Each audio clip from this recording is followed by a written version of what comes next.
Hello all of you, welcome back to my channel. मैं आज आप लोगों के लिए लेकर आ चुकी हूँ एक कलेक्टिव रीडिंग जिसका टॉपिक रहने वाला है वह अपने दिल की सुनेंगे या अपने दिमाग की। यानी कि आपके पर्सन जो भी फैसला करेंगे, आपके लव इंटरेस्ट जो भी डिसीजन लेंगे, वो अपने दिल से लेने वाले हैं या दिमाग से। तो हम ये जानने की कोशिश करेंगे। हो सकता है आपके पर्सन काफ़ी प्रैक्टिकल हैं, हमेशा दिमाग से सोचते हैं। हो सकता है वो काफ़ी इमोशनल हैं, हमेशा दिल से सोचते हैं। बट यहाँ पर पता चल जाएगा कि आपको लेकर उनका जो अप्रोच है वो इमोशनल है या प्रैक्टिकल है। रीडिंग लेकिन जनरल है, कलेक्टिव है, सभी ज़ोडिएक साइंस के लिए है, हर उम्र के व्यक्ति के लिए है। आप जब भी इस वीडियो तक पहुंचेंगे, जब भी इस वीडियो को देख रहे हैं, आपके साथ तभी रेजोनेट करेगा। ओके, तो ज़बरदस्ती खुद को फिट इन मत करना रीडिंग में। जितना रेजोनेट होता है उतना ही एक्सेप्ट कीजिएगा।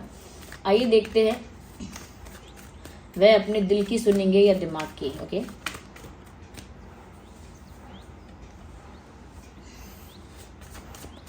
वह अपने दिल की सुनेंगे या दिमाग की, आपको लेकर क्या फैसला करेंगे। देखिए, मैंने फैसले की बात की और एस ऑफ सॉर्ड्स का कार्ड आ गया। इंटरेस्टिंग। यहाँ पर व्यूअर्स एक बात साफ समझ में आ रही है कि दिल से करेंगे या दिमाग से करेंगे, ये तो पहले कार्ड में नज़र नहीं आ रहा है इतना, बट इतना ज़रूर दिख रहा है कि कोई फैसला होगा जो बहुत बड़ा होगा, जो बड़े लेवल पर इम्पैक्ट करेगा लाइफ को। एक लार्जर लेवल पर, एक बड़े लेवल पर ये डिसीजन आपकी लाइफ को अफेक्ट करेगा या कहीं ना कहीं आपकी लाइफ को चेंज करेगा। नॉट द अफेक्ट, चेंज करेगा और एक बड़े लेवल पर चेंज करेगा।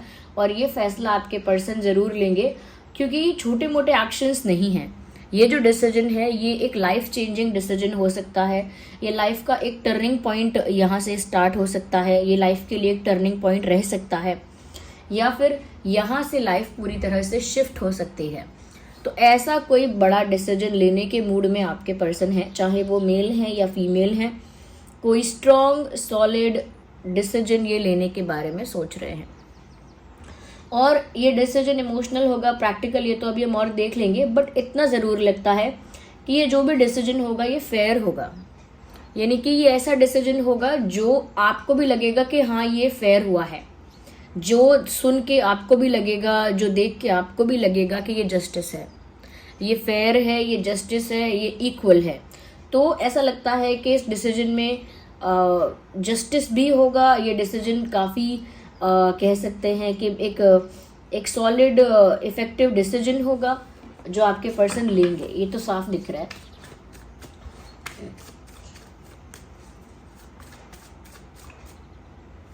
दो कार्ड्स यहाँ पर नहीं चाहिए।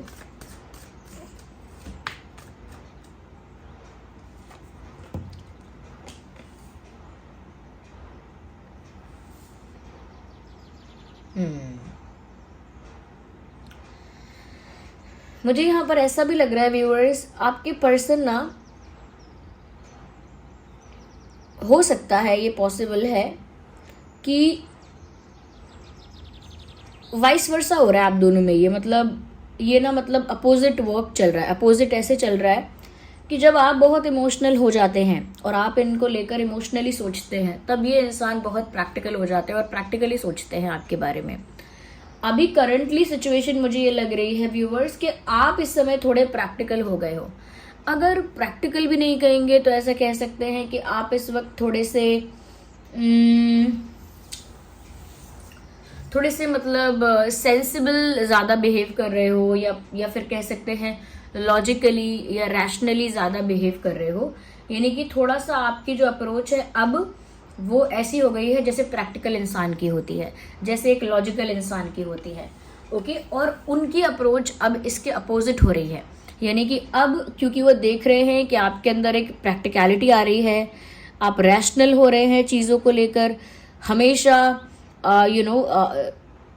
ऐसी चीज़ों को प्रायोरिटाइज कर रहे हैं जहां आप ये देख पा रहे हैं कि आपका नुकसान तो नहीं होगा। यानी खुद को प्रायोरिटाइज कर रहे हैं आप, अपनी वेलबींग के बारे में सोच रहे हैं, अपनी मेंटल हेल्थ यानी अपनी मेंटल पीस के बारे में सोच रहे हैं कि आपका मन शांत रहे, अपनी मेंटल पीस, अपने फाइनेंसिस के बारे में सोच रहे हैं, अपनी लाइफ में ना हीलिंग के बारे में आप सोच रहे हैं खुद के लिए, अपने खुद के फाइनेंसिस के बारे में आप सोच रहे हैं। तो ये प्रैक्टिकल थिंकिंग ही है। आप खुद को टाइम देना चाहते हैं, खुद पर फोकस करना चाहते हैं, अपने फाइनेंसेस पर फोकस करना चाहते हैं, अपनी लाइफ में हर तरह की स्टेबिलिटी को इम्पोर्टेंस दे रहे हैं, चाहे वो इमोशनल स्टेबिलिटी है या फाइनेंशियल स्टेबिलिटी है, साथ ही साथ खुद की केयर कर रहे हैं और अपने मेंटल पीस को इम्पोर्टेंस दे रहे हैं। तो ये जो सेल्फ रिस्पेक्टिंग और सेल्फ लविंग आप बन रहे हैं ना, ये चीज़ उनको मजबूर कर रही है कहीं ना कहीं इमोशनल होने पर, क्योंकि एक बैलेंस एक कनेक्शन में तभी आता है जब 50-50 होता है इमोशंस और प्रैक्टिकलिटी। लेकिन यहाँ पर 50-50 इस तरह से हो गया, 50-50 एक ही इंसान के अंदर होना चाहिए कि एक इंसान 50% इमोशनल भी है और 50% कह सकते हैं कि लॉजिकल भी है। लेकिन यहाँ पर आप वो 50% हो गए हो पूरे, जो इस समय प्रैक्टिकल हो रहे हो, और अब ये बाकी का 50% हो रहे हैं इमोशनल। तो इनकी अप्रोच पहले आपको लेकर प्रैक्टिकल रही है, ऐसा मुझे लगता है, काफ़ी लंबे समय से और काफ़ी लंबे समय तक इनकी जो अप्रोच है, इनका जो स्टाइल है, इनका जो पर्सपेक्टिव है आपकी तरफ, वो काफ़ी ज़्यादा प्रैक्टिकल रहा है।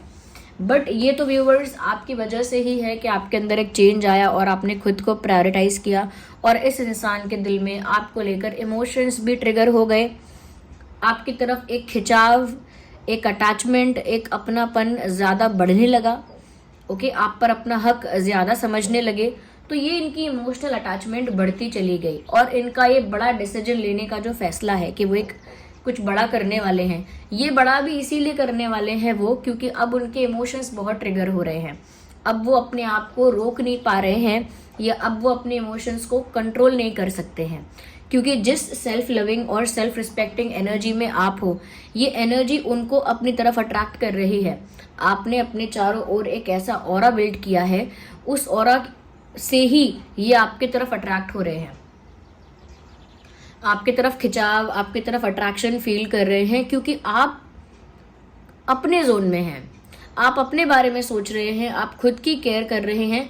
और जब इंसान सेल्फ लविंग हो जाता है, सेल्फ रिस्पेक्टिंग हो जाता है, तो फिर वो अपने लिए जब कुछ करता है और दूसरों के पीछे नहीं भागता, तो दूसरे लोगों को वो इंसान अपने आप अट्रैक्टिव लगता है। इसी वजह से आपके इस बिहेवियर ने उनके इमोशंस को ट्रिगर किया है और भावुक भी वो हुए हैं और कोई बड़ा फैसला भी इसीलिए लेना चाहते हैं कि आपको कोई फर्क नहीं पड़ रहा, लेकिन वो कुछ बड़ा करके दिखाना चाहते हैं जिससे आपको फर्क पड़े। You understand. जो भी साइंस मुझे दिखेंगे ज़ोडिएक साइंस में, उनके बारे में आपको बताऊंगी। I will let you know. Sorry for coughing. We need one card at one time.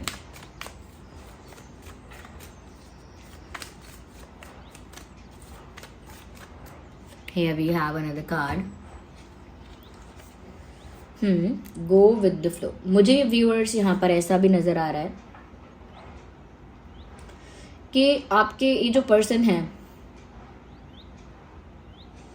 कहीं ना कहीं ऐसा लगता है कि अब ये आपको लेकर बहुत इमोशनल हो रहे हैं। Because if you will see this picture closely, अगर आप ध्यान से इस फोटो की तरफ देखेंगे तो एक नदी है जिसमें ये नाव है और ये पर्सन इसमें बैठे हुए हैं, ये बैठी हुई हैं।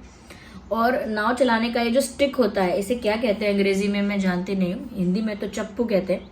तो ये जो स्टिक होता है नाव चलाने का, इससे नाव का बहाव हम हैंडल कर पाते हैं, कंट्रोल कर पाते हैं, कि किस डायरेक्शन में नाव जाएगी, किस दिशा में नाव को लेकर जाना है, किस तरफ लेकर जाना है, ये इस चप्पू से डिसाइड कर लेते हैं।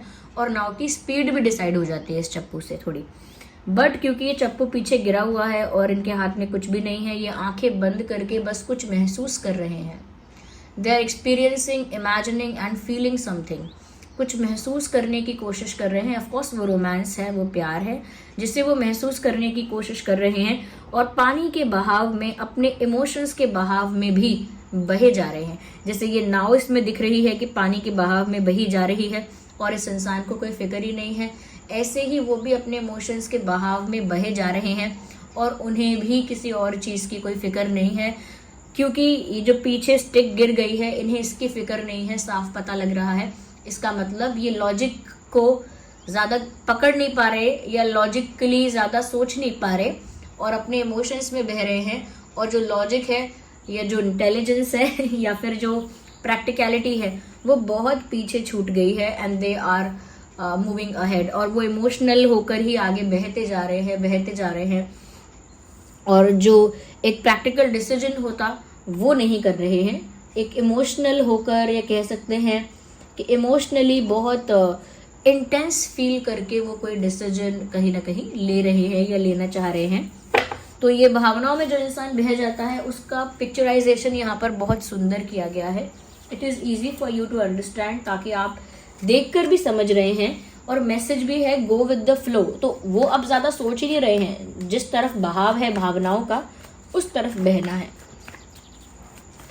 ओके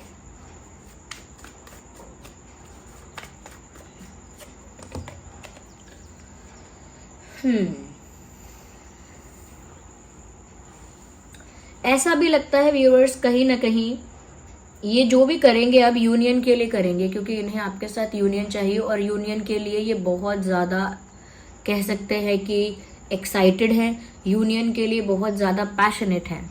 उन्हें आपके साथ एक होना है, आपके साथ यूनियन चाहिए अब। तो ये इनकी इमोशनल फीलिंग्स ही तो हैं, इनका भावुक होना ही तो है कि वो कोई ऐसा डिसीजन लेना चाहते हैं जो इतना बड़ा हो, जिससे आपको भी असर हो, आपको भी फर्क पड़े उस डिसीजन से, आप भी सोचो कि वाह क्या किया है, आप भी इम्प्रेस हो जाओ, और वो आपके साथ एक हो जाए, यानी कि आप दोनों जो है वो यूनियन में आ जाएं। और यूनियन में आने की जो इच्छा है कि यूनियन हो, एक हो जाएं, ये जो इच्छा है, इसी से पता लगता है कि ये इमोशनली इस सिचुएशन को डील कर रहे हैं। इस समय दिमाग इन पर हावी नहीं है, या इस समय बहुत ज़्यादा प्रैक्टिकल होने की या सेल्फिश होने की कोई कोशिश नहीं हो रही है। इस समय तो सिर्फ एक ही अटेम्प्ट है कि आप दोनों का यूनियन हो जाए। ये व्यूअर्स आगे के लिए भी आपके लिए एडवाइस या गाइडेंस रहेगी। जितना ज़्यादा आगे भी आप सेल्फ लविंग, सेल्फ रिस्पेक्टिंग होंगे, उतना ही आपको प्यार, रिस्पेक्ट, रिकॉग्निशन मिलता रहेगा। और जितना ज़्यादा आप अपने आप में कंफर्टेबल नहीं होंगे, अपने आप में कंप्लीट नहीं होंगे, खुद पर वर्क नहीं करेंगे, खुद की केयर नहीं करेंगे, खुद पर फोकस नहीं करेंगे, तो दूसरे भी आपकी तरफ अट्रैक्ट भी नहीं होंगे, ना ही आपकी केयर करेंगे, और ना ही आपको अटेंशन देंगे। तो ये एक ऐसा रूल है, या एक ऐसा वर्क है, ऐसा प्रोसेस है जो हमेशा वर्क करता है। Sorry for coughing, I have to say sorry many times. ऐसा भी लगता है व्यूअर्स, ये वो क्या सॉन्ग है वो यहाँ चैनल हो रहा है, बिकॉज आई कैन सी कि यहाँ बहुत तेज़ हवा चल रही है, जिसकी वजह से पीछे जो प्लांट्स हैं वो भी उड़ रहे हैं, इनके जो बाल हैं वो भी उड़ रहे हैं, और इन्होंने जो ये हैट पहना हुआ था ये भी उड़ गया है। ओके, तो यहाँ पर हवा का बहाव ज़्यादा है, और वो हवा कहीं ना कहीं इनको बहा के ले जा रही है। जैसे यहाँ पे पानी इनको बहा के ले जा रहा है, तो यहाँ पानी का बहाव है जो इन्हें बहा के ले जा रहा है, यहाँ पर हवा का झोंका है जो इनको थोड़ा सा अपने साथ उड़ा कर लेकर जा रहा है। ये रोमांटिक फीलिंग्स हैं। इससे पता लगता है कि ये इनकी जो अप्रोच है करेंटली आपको लेकर, वो रोमांटिक अप्रोच है। ओके, तो इस समय ये दिमाग से नहीं सोच रहे, दिल से सोच रहे हैं। सॉन्ग चैनल यहाँ पे हुआ था, उड़ता ही फिरूं इन हवाओं में कहीं, या मैं झूल जाऊं इन फिजाओं में कहीं, समथिंग लाइक दैट हो सकता है, मैंने लिरिक्स गलत बतायो, बट यही है कि उड़ता ही फिरूं इन हवाओं में कहीं, और ये लिरिक्स इस गाने में आते हैं।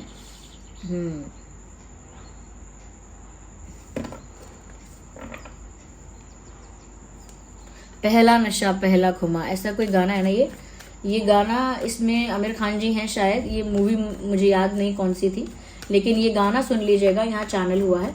तो जो वैसी फीलिंग है जो उस सॉन्ग में जो था कि रोमांटिक था सब कुछ, और फर्स्ट टाइम लव था वो क्या था, वो इमोशंस थे, वहाँ कोई प्रैक्टिकलिटी नहीं थी। उस सॉन्ग में तो ऐसा ही लग रहा है कोई प्रैक्टिकल बात नहीं हो रही है, तो यहाँ पर भी इमोशंस की ही बात है। ओके, ये कार्ड एक अनफोल्ड हुआ है व्हाइल आई वाज शफलिंग, तो मुझे ऐसा दिख रहा है यहाँ पे they are highly attracted towards you.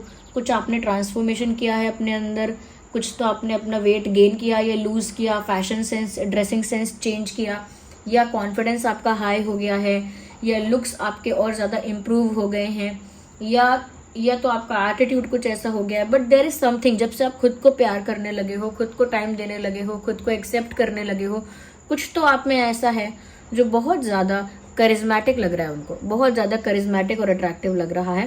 So they can stop themselves वो खुद को रोक ही नहीं पा रहे हैं आपको देखने से. So this was the reading. यहाँ पर मुझे जो साइंस दिख रहे हैं वो है earth sign, air sign, water sign, fire sign. तो यहाँ पर सभी साइंस कवर हो गए. अर्थ भी कवर हो गया, वाटर भी कवर हो गया, एयर भी कवर हो गया और फायर भी कवर हो गया. So Taurus, Virgo, Capricorn, Gemini, Libra, Aquarius, Cancer, Scorpio, Pisces and Aries, Leo, Sagittarius. Thank you so much for giving me your precious time. Take care.